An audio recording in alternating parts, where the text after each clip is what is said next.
Hello, bienvenue pour cette nouvelle vidéo. Aujourd'hui, vidéo plutôt orientée lecture avec mes green flags et mes red flags en tant que lectrice.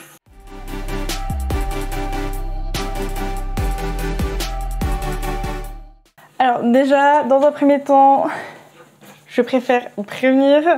Je prends les termes green flag et red flag dans le sens humoristique, métaphorique. On n'est pas sur des vrais red flags comme on l'entendrait dans le... comment dire, dans le vocabulaire de la vie quotidienne. Je sais pas trop comment expliquer, mais vous voyez ce que je veux dire. On le prend de manière humoristique. Ce que je considère comme un red flag, évidemment, c'est de manière humoristique. Je m'auto-flagelle pas parce que je fais telle ou telle chose. Et si vous avez ce que je considère comme un red flag, ce n'est pas négatif. Et si ce que je considère comme des green flags, vous ne les avez pas, ce n'est pas non plus négatif. Voilà, il faut prendre cette vidéo avec légèreté, humour, etc. Voilà, j'espère que c'était assez clair l'explication. On va commencer par quoi? Par le pire, les red flags. Je trouve que mon plus gros red flag de lectrice, c'est que je choisis clairement la plupart de mes livres à la couverture. Pour moi, le choix d'un livre est très très visuel. Face à une couverture qui ne me plaît pas, que ce soit sur Instagram, sur un e-commerce ou dans une librairie physique, si la couverture ne me plaît pas, n'accroche pas mon œil, je ne vais pas m'arrêter pour regarder le résumé. Et si justement au contraire la couverture a accroché mon œil et me plaît, ça dépend si j'en ai déjà entendu parler ou pas, mais des fois je peux ne pas lire le résumé, juste au pire des cas le survoler et me dire oui c'est bon, ça a l'air de ma came et je prends. Voilà. Après forcément le fait d'être beaucoup sur les réseaux sociaux fait qu'on a déjà un petit peu en plus des avis un peu en tête sur certains livres un peu voilà, qui passent beaucoup sur les réseaux sociaux. Donc il y a un peu ce côté-là qui est déjà un peu intégré en arrière-plan, mais c'est vrai que voilà, j'ai l'impression que c'est un red flag pour beaucoup de personnes, le fait de ne se fier qu'à la couverture. Et c'est vrai, c'est comme les personnes, il faut pas se fier aux apparences normalement.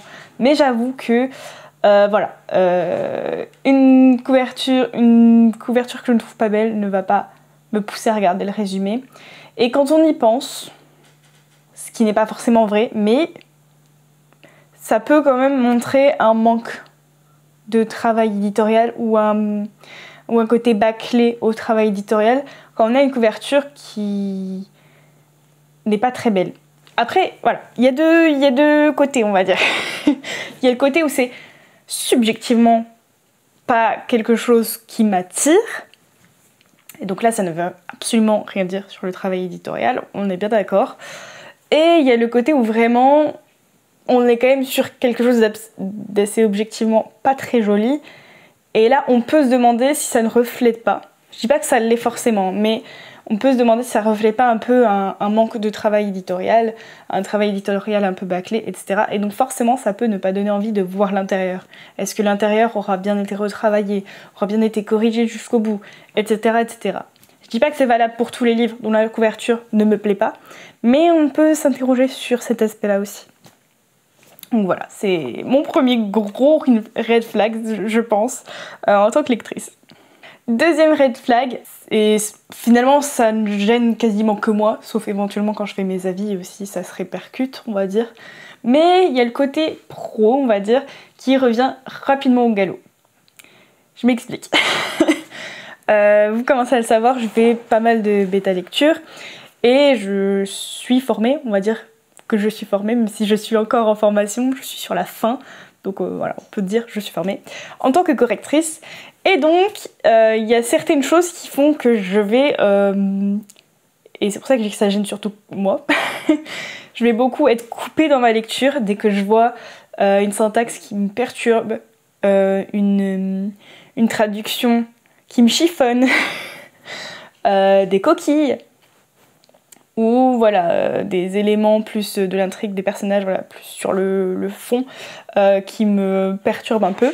Tout ça, c'est des choses qui vont vraiment me couper dans ma lecture et je vais être en mode Et ça, c'est vraiment le truc que j'ai depuis, allez, je sais pas, quelques mois. Je sais pas exactement quand est-ce que ça a commencé, mais je dirais quelques mois. Peut-être depuis que j'ai commencé ma formation, ou depuis que je fais de plus en plus de bêta lecture. Mais vraiment, à force d'avoir affiné, aiguisé mon œil autant sur le fond que sur la forme, je repère beaucoup plus de choses qu'avant et du coup, ça impacte aussi ma vie de lectrice. Et donc j'ai beau voilà, différencier plaisir et pro, c'est parfois pas toujours évident d'être aveugle aux coquilles, aux petits défauts. Donc c'est intéressant d'un point de vue analyse quand je vais faire un retour, etc. Mais je peux avoir l'air peut-être tatillonne, un peu casse-pied, parce que je vais aller chercher la petite bête, entre guillemets. Et encore que j'essaye de pas le faire trop ressortir dans mes avis, parce que je suis pas là pour faire une bêta lecture. mais voilà, il y a ce côté-là quand même. Et du coup, c'est pas forcément hyper cool pour moi, parce que vraiment ça me coupe dans ma lecture pour 3 fois rien. Parce que voilà, une coquille, ça arrive, c'est pas grave. Un petit manque de développement, bah c'est pas grave, pareil, ça arrive. Si le reste du roman est bien, c'est pas grave. Mais mon cerveau ne peut pas s'empêcher de le relever. Autre red flag. Là, je grossis le trait et vraiment, encore une fois, prenez ça plutôt de manière humoristique. Je suis perfectionniste, voire obsessionnelle avec ma bibliothèque. Il faut que mes livres soient rangés par taille. Si ce n'est pas par taille, ça me crispe, vous voyez. Je sais pas si vous avez déjà remarqué comment je range mes livres dans la bibliothèque. Mais voilà, moi il faut absolument que ce soit par taille. Et d'ailleurs, vous devez savoir que l'histoire de taille me chiffonne. Ne prenez pas ces phrases hors contexte, s'il vous plaît. Je suis en train de me dire. Mais si vous vous rappelez, j'avais fait une vidéo sur les choses qui m'énervent en tant que lectrice. Et j'avais dit notamment que les tomes d'une même saga qui ne sont pas de même taille m'énervent beaucoup parce que y a le risque qu'un autre livre puisse s'insérer entre ces 2 tomes et donc ça casse tout. Parce qu'évidemment, il faut aussi quand même que les sagas soient rassemblées. Donc si les sagas ne sont pas de la même taille, comment je fais moi dans ma bibliothèque? Donc c'est vrai qu'en l'occurrence, l'exemple que je vous avais pris, qui est Bluebell, j'ai de la chance pour l'instant parce que je n'ai pas de livre qui s'insère entre les 2, mais le jour où ça arrive, je vais être bien embêtée. Voilà. Donc, c'est un autre red flag. Un autre red flag, et encore une fois, je le répète, je dis ça de manière humoristique, j'aime rarement un livre sans romance. C'est assez véridique. Il me semble qu'une fois j'ai essayé, je parlais de livres avec quelqu'un de mon entourage, et j'essayais de me dire si je devais lui conseiller un livre, lequel je lui conseillerais. Et en fait, je crois bien que j'ai 0, voire très très peu de livres sans romance. Voilà. C'est la lectrice que je suis. Je suis une lectrice très très romance. Qu'est-ce que je peux y faire? Mais c'est vrai que du coup, c'est un petit red flag, quoi. S'il n'y a pas de romance, j'accroche rarement, c'est vrai, à un roman. Mais je contrebalance dans mes green flags. Attendez la suite. Et dernier red flag que j'ai noté, j'en ai sans doute d'autres. Attention, rappelez-vous, c'est humoristique et ce que je note dans mes red flags ne veut pas dire que c'est mal. Parce que mon dernier red flag noté, c'est que je suis une lectrice très lente. Il y a des choses qui s'expliquent et non, ce n'est pas mal de lire lentement. Attention, je rappelle, c'est humoristique. Mais c'est un fait, je suis une lectrice plutôt lente. Alors, je vais le contrebalancer encore une fois dans les green flags, mais voilà. Il y a plein de choses qui expliquent le fait que je sois lente. Parce que la lecture, on va dire, c'est un peu l'un de mes loisirs que je garde pour quand j'ai vraiment du temps. Et il faut dire que j'ai des sacrées journées. Donc la lecture en général c'est allez, une petite demi-heure, grand max 1 heure le soir avant d'aller me coucher. Donc forcément, qui dit peu de temps, dit lenteur. C'est sûr que quand j'ai du temps libre, je vais essayer de privilégier l'écriture. Donc forcément, ça enlève du temps.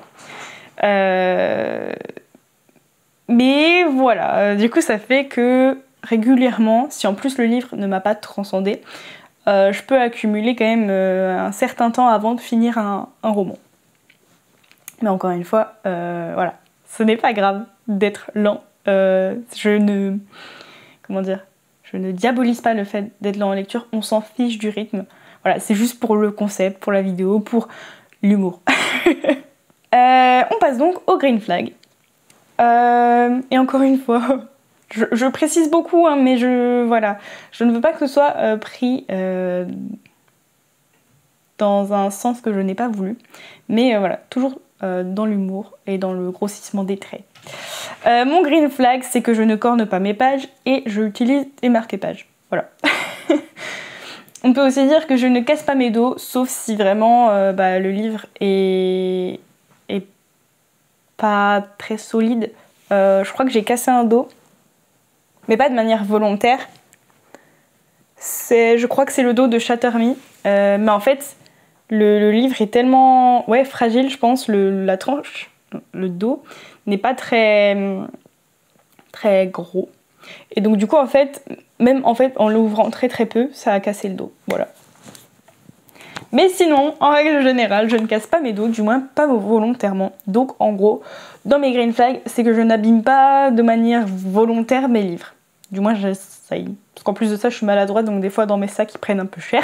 Mais de manière globale, j'y prends hyper soin.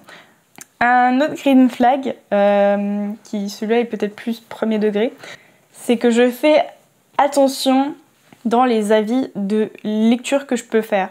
Je vais faire attention à... quand c'est des lectures qui ne m'ont pas vraiment plu, ou coup-ci, coup-ça, je vais prendre des pincettes dans la manière d'exprimer ce qui ne m'a pas plu. Enfin, je pense que je le fais en tout cas.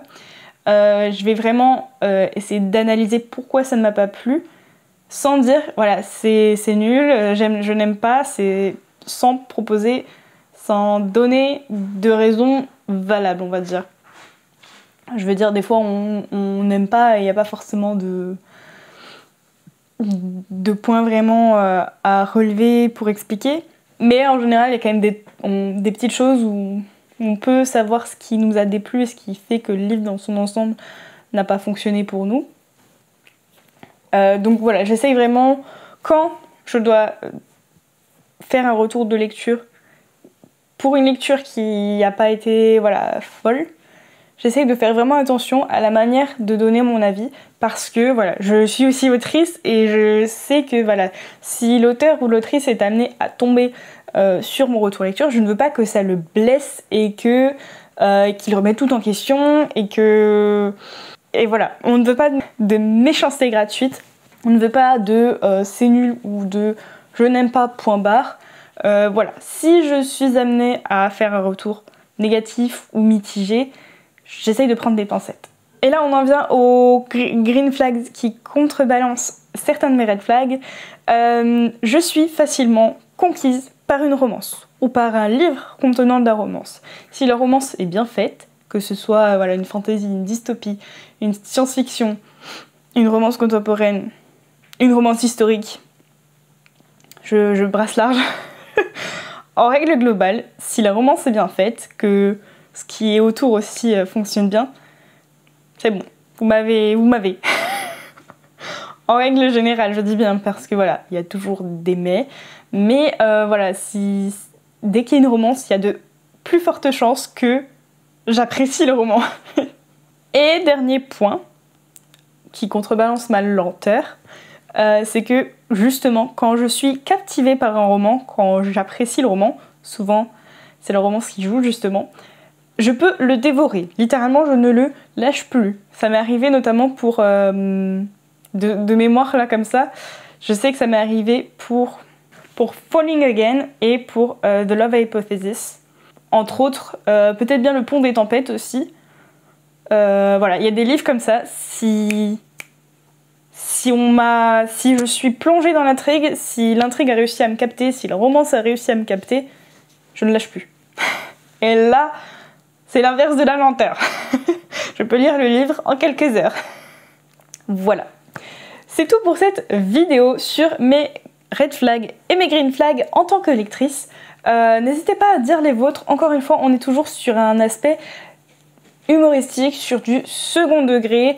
Ce n'est pas vraiment pas à prendre au premier degré, donc voilà, n'hésitez pas à vous amuser à identifier vos green flags et vos red flags en commentaire, et n'hésitez pas à me dire si ça vous intéresserait que je fasse la version autrice. Je me suis dit que ça pouvait être aussi intéressant. Voilà, c'est tout pour cette vidéo, je vous souhaite de bonnes lectures et je vous dis à très bientôt pour une prochaine vidéo. Ciao!